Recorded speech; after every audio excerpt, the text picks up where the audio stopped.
So, Kershen, thank you very much for making time to share your insights into the future of leadership. But Thank you. you're most welcome, and it's great to have you on the show, Kershen. Before we walk into the future, can you tell us a little bit about your background? Where did you grow up? So, Dr. Nick, I grew up in sunny KwaZulu-Natal, where we experience summer all night and all day and all year long. And hence, I think my happy disposition. They say we come from the province of fun, sun, and sea. So yeah, that's where I'm from, Dr. Nick. And Kershen, what was your dream career when you grew up? My dream career, even before I grew up, I think I was 5 years old, and I always wanted to be a medical doctor. And that's just the path that was carved for me, that I'm going to be a doctor, I'm going to help people, and I'm going to make the world a better place by giving people the greatest gift, and that's the gift of life. And that is why when I finished school, I headed off to university to study medicine and offer people panados and a lot more, and cough syrup, and Yeah. hopefully save a life in between that. And tell us, Kershen, who inspired you in your early days? To be very honest with you, I think it was my family. And it was my grandmother, who is still alive today, and she's turning 90 in October 2024. It was my mom and it was my dad. And the reason for that is they, they are individuals who did not come from much. Life for them was very difficult because our community came into South Africa as indentured laborers, where they were taken from India, put onto boats, and brought to South Africa with the hope of creating a better life. And it was a very hard life for them. For example, my dad, he lived in a mud house. His mom could not speak a word of English. He went to school without shoes, and he had to cross rivers to get educated. And for me, I don't take lightly the sacrifices that they made for me to live the life that I had, so that I could have a pair of shoes, so that I did not have to cross a river to get an education, and I didn't have to live in a mud house. So those are the sort of things that shaped the person that I am today, and they are my role models and will always be my role models. Thank you. Now, Kershen, you rose from humble beginnings to a global leadership role. You're leading the financial services industry in South Africa and beyond. Looking back over your career, would you say there was a turning point, or maybe a number of turning points? So I think for me, Dr. Nick, in life, everything that happens to you is a series of events. And each event shapes you in one way or the other. And I always say that we become the sum total of the decisions we make. And there was an individual, and I know many may call it cliche, but it is something that has truly and deeply impacted my life. And that is Nelson Mandela. And the reason for that is, as I said, I had a grandmother who would tell me all of these political stories about how hard it was for them and how they wanted to grow and have better. And that immigrant mentality and that immigrant mindset stayed with me. And it always forced me to work harder, do more. And that is what I've kept with myself or within myself. For example, the first part was to do well at school. Then it was to do well at university. Then it was to do well at work. And more than that, Dr. Nick, it then realized once you hit those milestones, you had to realize I need to do well. I need to do good for my community. I need to do good for my society. And it was a teaching and an indoctrination of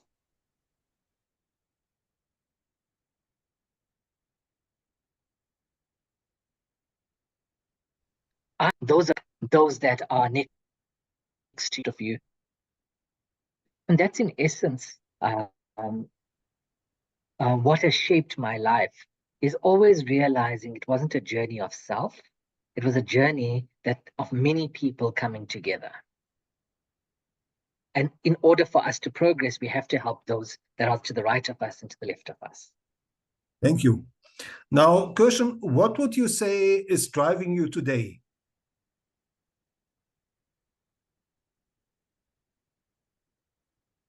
I think what's driving me today, Dr. Nick, it's a myriad of things.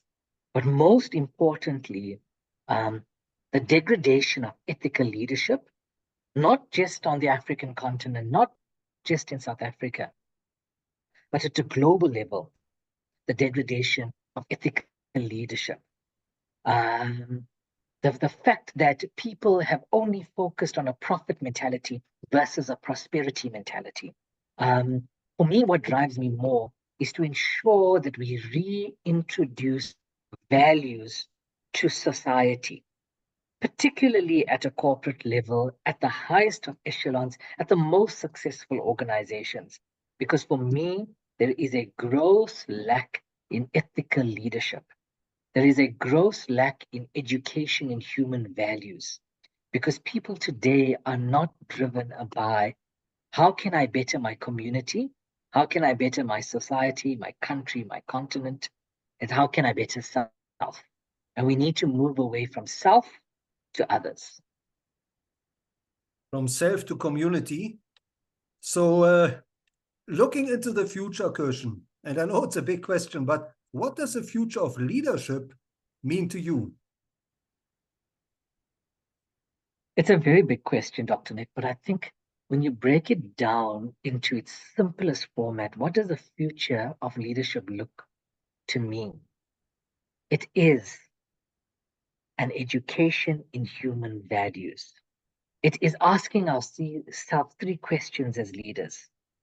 Is what I'm doing ethical? Is it responsible? Is it sustainable?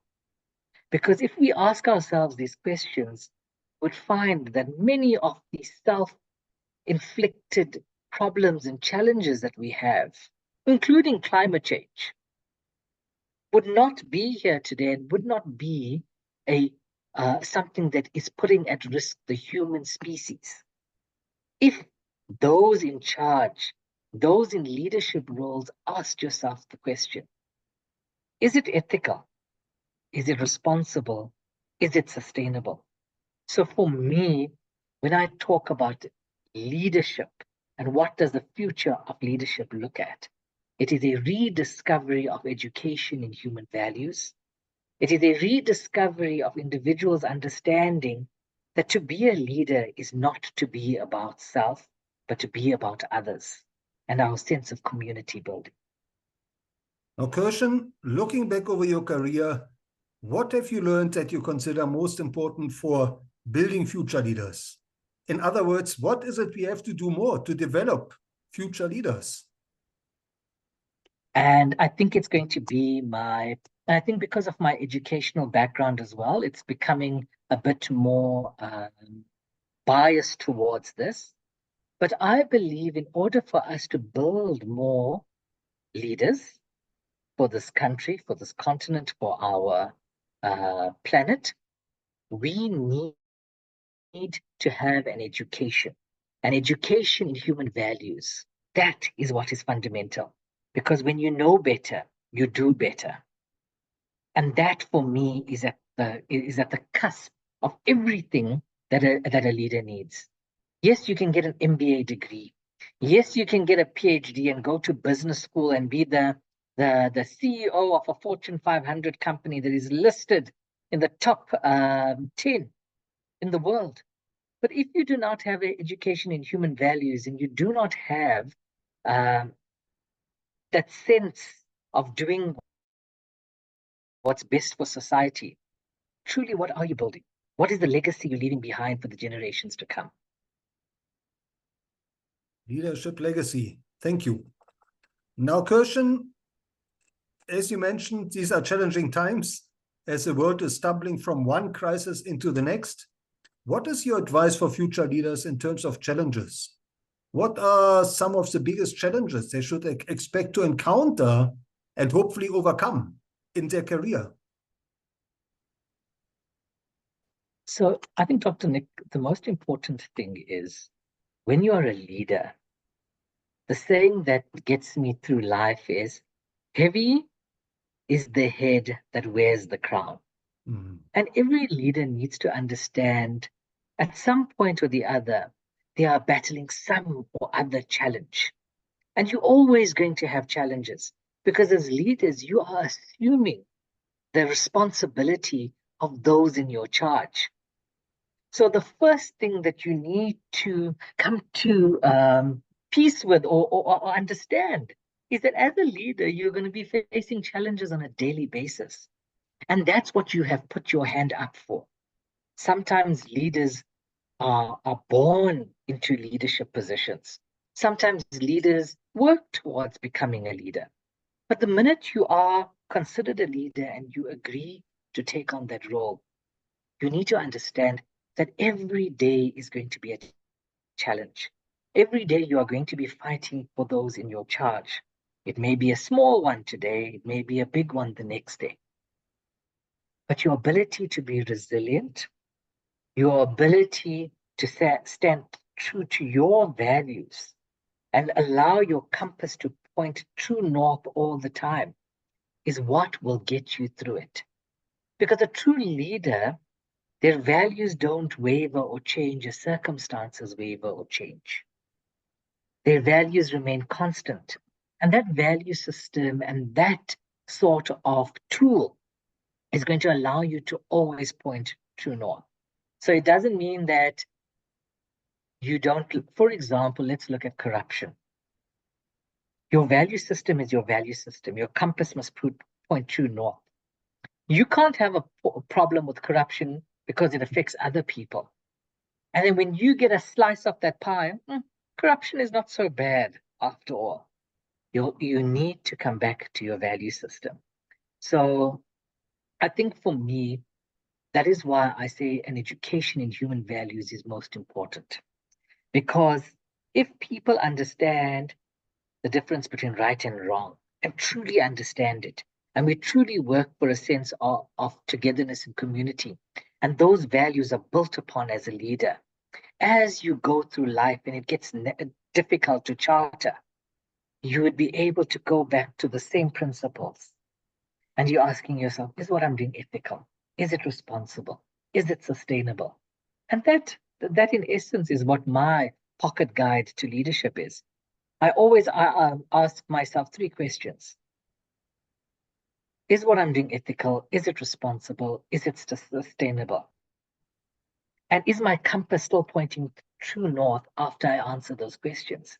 And that's how I make it, because leaders are facing challenges on a daily basis. Now, Kershen, and we need to be resilient. Yeah. Go for it, Dr. Next. Yeah, Kershen, if you were to develop a curriculum for future leaders, what are maybe 1 or 2 key skills you would want to factor in and maybe even teach? Great question, Dr. Nick. And I know that every educationalist will say, oh, we need to talk about agility, resilience, problem solving, numerative skills, quantitative skills, qualitative skills, application skills. But for me, it comes down to 3 words. Because if I feel that in order for Project Human to survive, and in order for Project Human to thrive, we truly need to build as a society of one, being human beings, regardless of what color you are, or how rich you are, how poor you are, which part of the world you live in. So those 3 things that I want in my curriculum for educational leaders is an education in human values, EHV. And I believe that every leader will be all the richer for it is if they have an education in human values. Thank you. EHV. You shall EH. you shall remember this acronym. Now, Kershen, as a leader, in fact, as a mentor to so many future leaders, can you maybe share a success story or two where you mentored an upcoming leader and that person took your advice to heart? I've got so many, Dr. Nick, because of the thousands and thousands of people that Gifts Hands touches. But I think for me, I'll share one with you. And I did it. And the reason why I want to share this particular story with you guys is because it's called informal mentorship. And it's informal mentorship because of my value system, because of my education in human values. I chose not to have this formal title of mentor and mentee, and instead took this informal route to say, how do I benefit the lives and better the lives of many? So I met a young individual who was a sports coach. And as a sports coach, he wasn't making a lot of money, and therefore his life could not change. He was earning, I think it was about 6 years ago, he was earning about 5,000 Rand a month. And he knew no better. And he thought, okay, this is my life. I'm now a sports coach. This is what's going to happen. I'm going to do this for the rest of my life.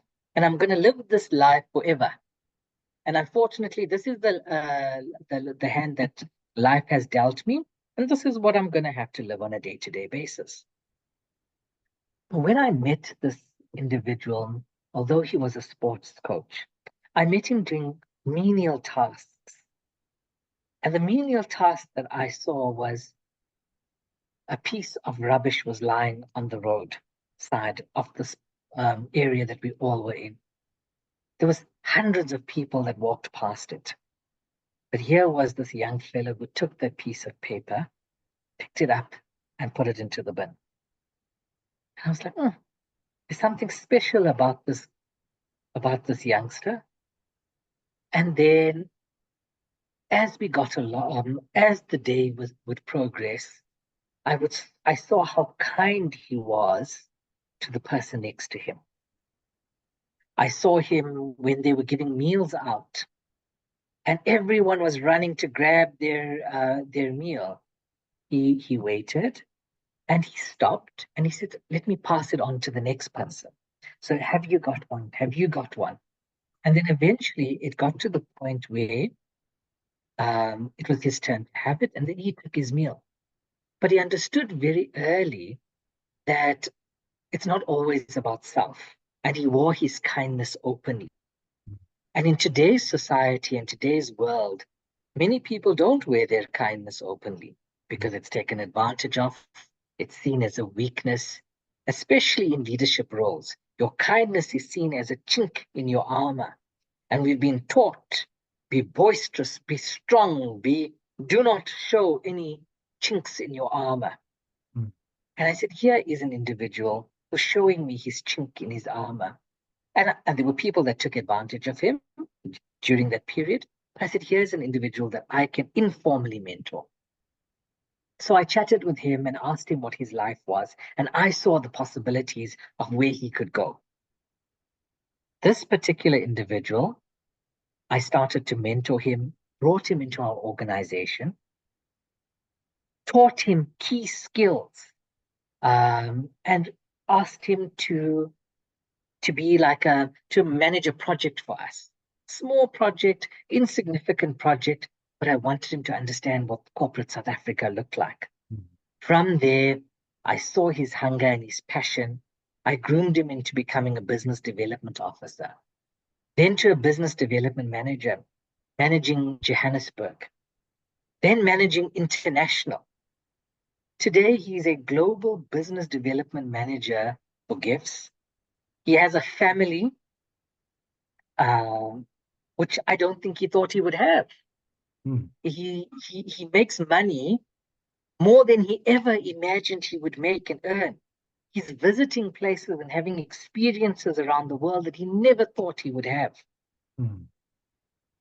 But that was because of informal mentorship. It was me not taking credit for his success, but me just nudging him in the right way to say, this is what potential you have.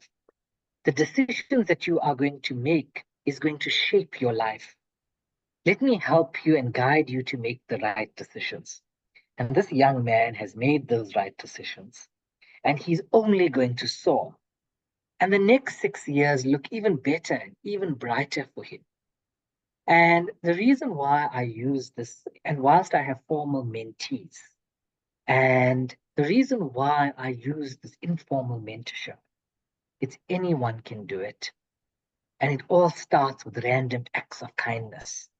By me seeing something, or any person, for example, Dr. Nick, imagine if you see someone on the road, or in your social circle or your work circle, and you feel, oh, this person has the potential.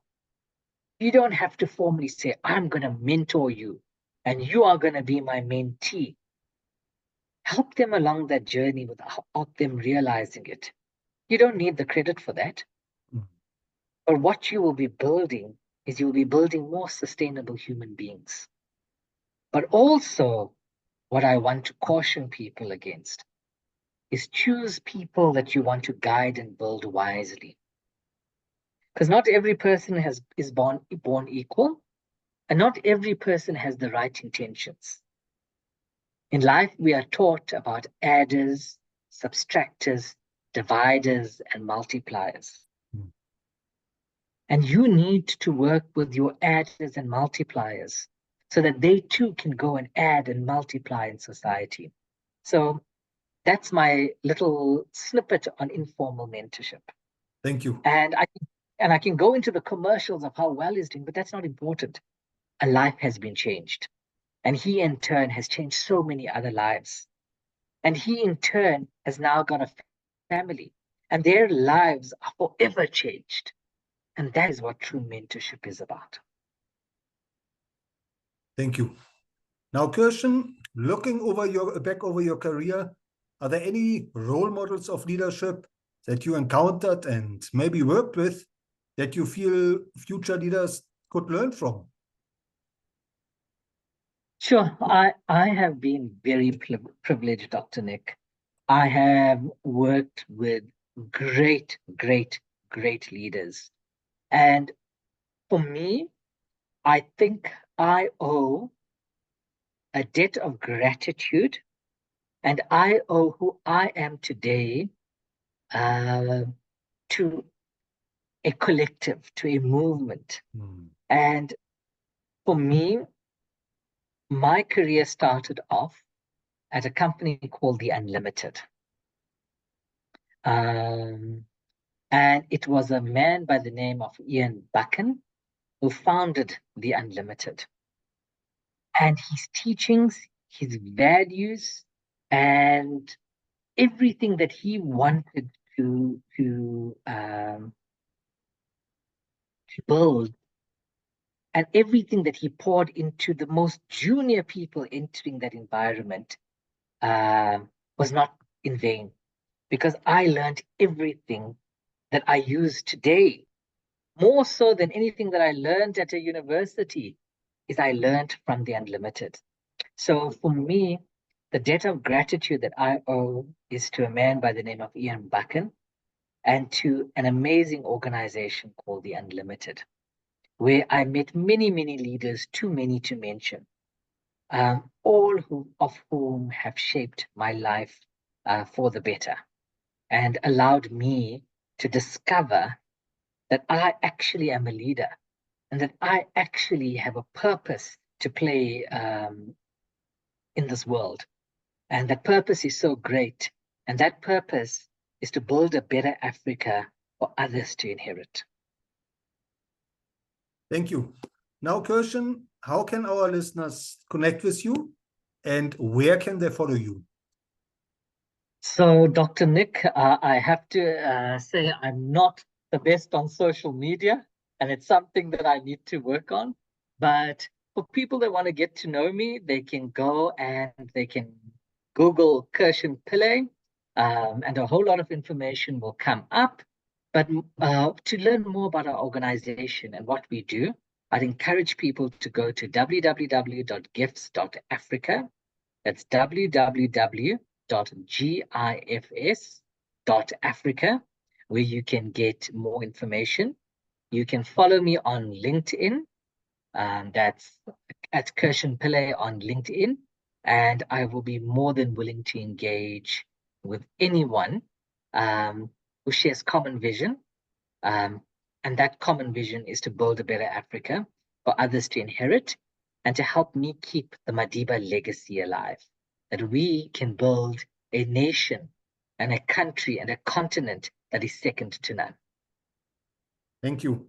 Now, last but not least, Kershen, what is your message to the millions of learners out there who are looking to finish school, start a career? What are maybe one or two success factors they should keep in mind? You know, Dr. Nick, I thought that every time I get asked this question, it becomes easier and easier. But as the years go by and as the world modernizes and we get more closer to technology, I battle to answer the question, particularly in South Africa because of our Gini coefficient being so wide.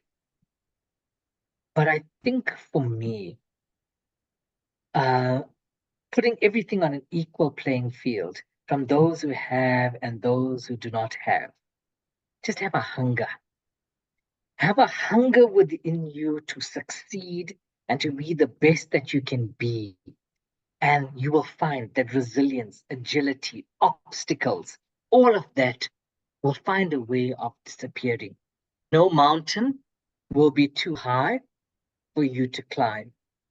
As long as you have a hunger to achieve more and to be more, that hunger will push you and propel you to achieve what you want to achieve. But most importantly, the thing that scares you the most is the thing that you must charge at. And it's the thing that you must go and grab by both hands. And you will find that freedom from fear will take you and put you into places you never would have imagined. And you will see your life take amazing turns. So, to every learner and to every person in society, feed that hunger for more and do not worry about fear. Be free of fear. And the thing that challenges you the most and scares you the most is the one that you must go for. And you'll find yourself on a magical journey. Oh, Kershen, thank you so much for sharing your insights and your wisdom into the future of leadership and literally leading us by example, standing up for what is right, and reminding us that we should run to our fear rather than from our fear. I couldn't agree with you, Dr. Nick. And I just want to take this opportunity to thank you for sharing your platform with myself and for sharing your platform with gifts. And most importantly, Dr. Nick, what I want to thank you for is to allowing a platform for leaders to speak or creating a platform for advocacy and dialogue. It is what our country needs at this point in time. It is what our world needs at this point in time. Is we need advocacy, we need dialogue, we need leaders to come together and focus on not the self-inflicted problems, but focus on truly shaping and evolving the human species. And to see Project Human actually hit Mars. That's what we should be focusing on. Like how the greats before us conquered different territories, which we now call the world, and we call planet Earth. We now need to stop focusing on self-inflicted problems and we need to focus on conquering Mars. So Dr. Nick, thank you for allowing us this platform for advocacy. And hopefully in one of our future leadership dialogues, we'll be talking about how we conquered Mars in our lifetimes. I hope so too. Thank you. Thank you, Dr. Nick.